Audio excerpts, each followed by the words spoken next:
Isang mapagpalang araw po sa ating mga tiits mula dyan sa Luzon, Visayas, and Mindanao at dyan sa Zamboanga at sa labas ng bansa sa Mexico. Viva Mexico!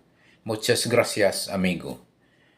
Bago po ako ah, patuloy po ah,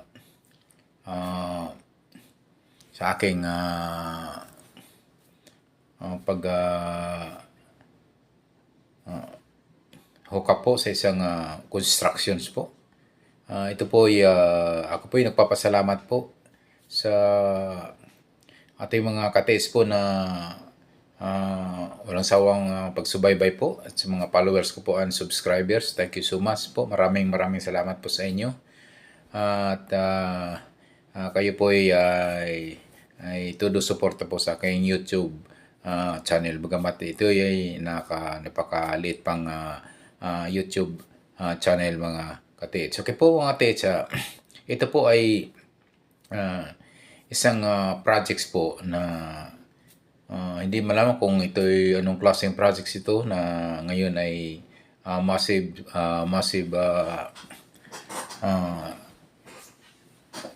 nag-operate on massive operation sa mga bulubundukin po ng Pilipinas po mga katis. So ito po ay isa pong Japanese firm na construction. So ito ay nakapagtataka po dahil bakit po nasa mga high-rise mountain po itong project nito. Baka naman po dam na naman po. So kadalasan po ang mga projects po na sa mga ganyang high-rise mountain sa tuktok po ng bundok ay isa pong dam na pwedeng gumawa ng dam po, mga dam project po. So ito yung nakapagtataka po dahil isang Japanese po at makikita nyo naman po yung mga kanilang operator bulldozer, operator backhoe ay napakagaling po. Talaga naman pag umakyat po sa mga high-rise mountain ay sising-susi po, not unlike sa ating mga operator po dito ng heavy equipment sa ating bansang Pilipinas. So napakarami naman po tayong mga bulldozer operator or backhoe operator. Pero nakakamangha po kasi itong mga dala po ng mga Japanese firm o na galing sa ibang bansa like Japanese, Korean at Chinese na ngayon po ay nag-operate po sa ating bansa. Marami po dyan. Nakakita po natin dyan sa may bandang Rizal po. Dyan San Mateo Rizal, Antipolo, sa lugar na dyan sa Antipolo. At dito po madalas po sa bandang Luzon at sa Mindanao area po napakarami pong ngayong mga Japanese, Koreano, and Chinese po nag-ooperate o may operation po. At hindi kaya ito mga katis ay isang massive retrieval po ng big bunker deposit or big gold deposit, mga big deposit ng gold bar deposit. Kasi nga pagtataka ba yung mga katiis kasi nga itong mga bagamat itong mga ginagamit pong mga heavy equipments po ay atin po. So siguro po ay nagre-renta lang po itong mga ito yung construction no, dito na malaman kung talagang ay mga lehitimong construction firm po itong ngayon ay nag-operate po ngayon sa mga bulubundukin po ng Pilipinas.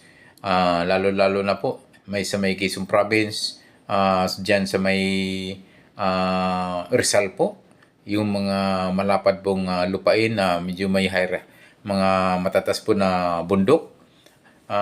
Ang gagaling po nila kasi nga ito po ay nag-rent lang po ng heavy equipments po dito sa atin, mga construction firm dito sa Pilipinas.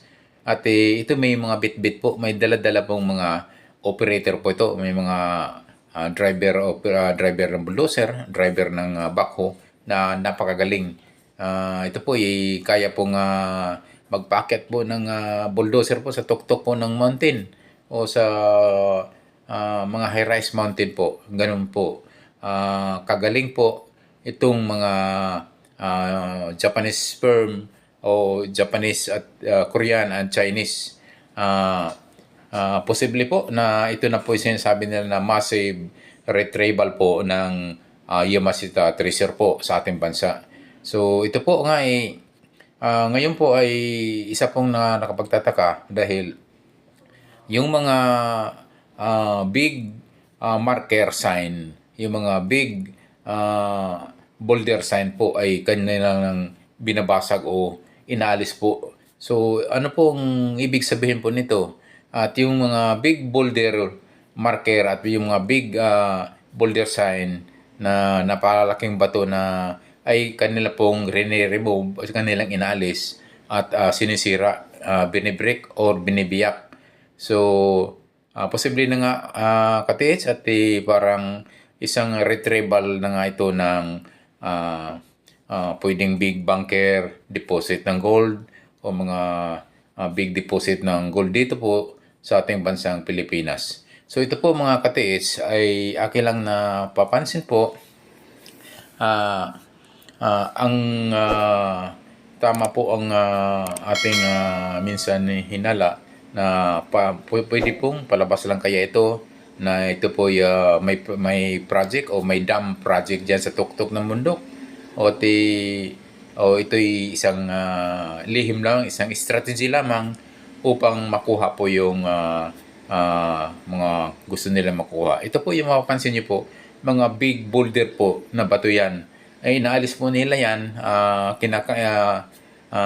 binabasag at binibiyak. So, pwede nga po at para wala nang makita yung ating mga katiits po, nating mga treasure hunter na ito po'y nakikita na po nila dyan, minsan naradaanan po yung mga ganyang klaseng may mga marker sign, may mga yung mga boulder marker sign.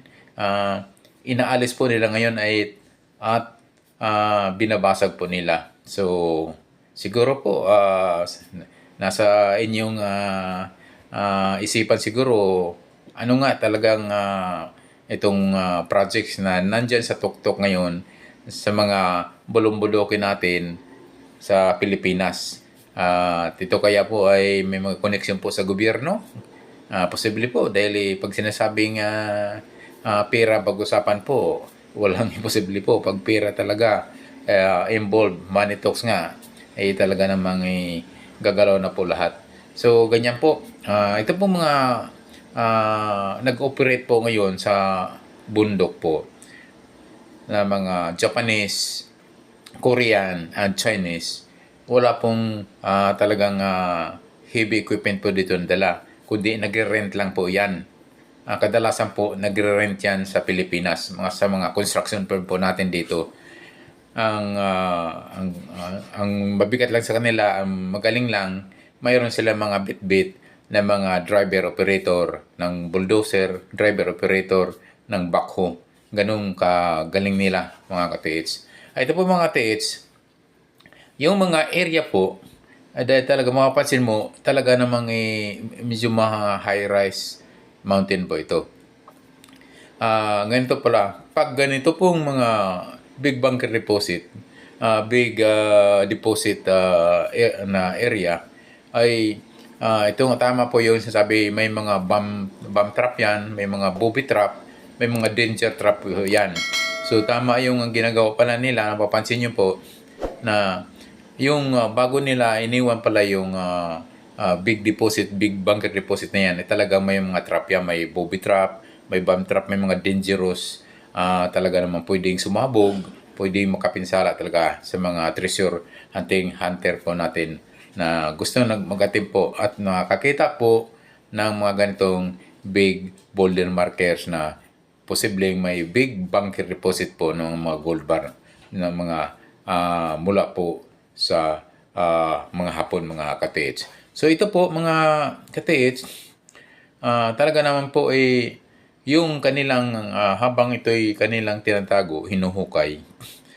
Talaga pong mayroon yung mga booby trap, may mga water trap, may mga bomb trap, o mga danger trap talaga ang linalagay po nila. Ngayon, ang kapagtataka po kayo, dyan somewhere in Rizal. So, mayroon po ito yung mga treasure hunter dyan na nakakapansin po sa mga big boulder markers, big boulder signs po dyan sa Rizal. Sa retrieval operation nila ay sip na sip nga talaga pala sila dahil hindi dyan, kung halimbawa, yung entrance na pinaglagyan nila dati ay bandang east, doon sila mag-script at dahan-dahan nila tinatapyas yung bandang west. Iwas nga naman doon sa mga trap, booby trap. Ang galing. So ito po mga katiits, sana po inyo pong napanood po itong operation po ito sa mga top mountains. Thank you so much. God bless us always.